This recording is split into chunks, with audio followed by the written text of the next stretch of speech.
Hello, I'm Felicity Hampel, and I'm the chairperson of the Post Sentence Authority.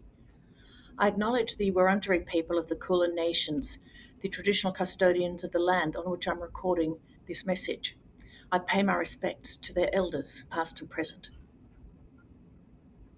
I'm excited to have this opportunity to talk briefly about the Post Sentence Authority and some resources we have developed for people on post sentence orders.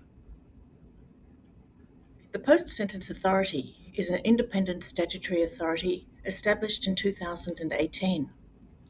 We are responsible for monitoring and making decisions regarding the compliance, behaviour, risks of reoffending and treatment progress of people subject to post-sentence orders under the Serious Offenders Act 2018.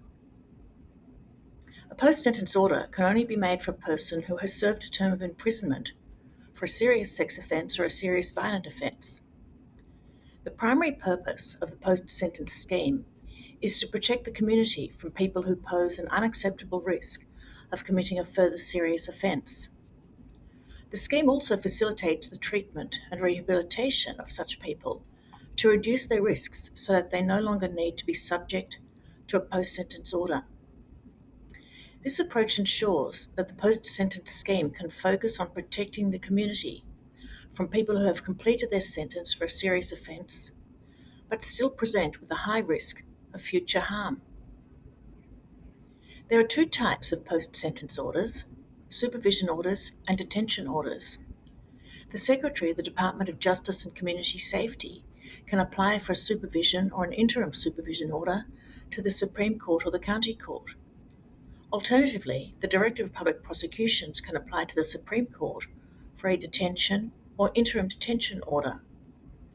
The court must consider the evidence presented to it, including an independent risk assessment, submissions made by the parties, and, if provided, a victim's submissions.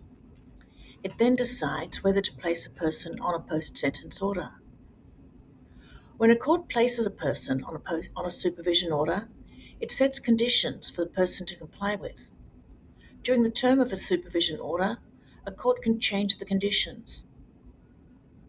We, the Post-Sentence Authority, make the formal directions under the supervision order conditions set by the court to help manage and contain the person's risks of reoffending and to support their treatment.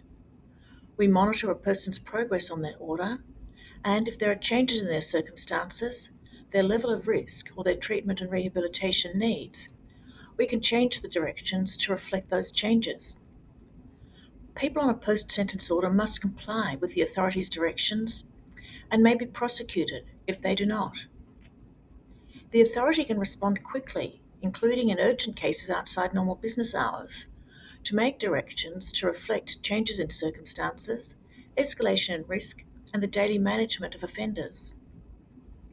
Amongst other things, the authority's directions may relate to where serious offenders must reside, their curfew hours, if they are to be accompanied in the community, where they can go, who they can have contact with, and in what circumstances, supporting their treatment, whether they are electronically monitored to track their whereabouts or alcohol consumption, their access to and use of computers and the internet, and whether they can consume alcohol.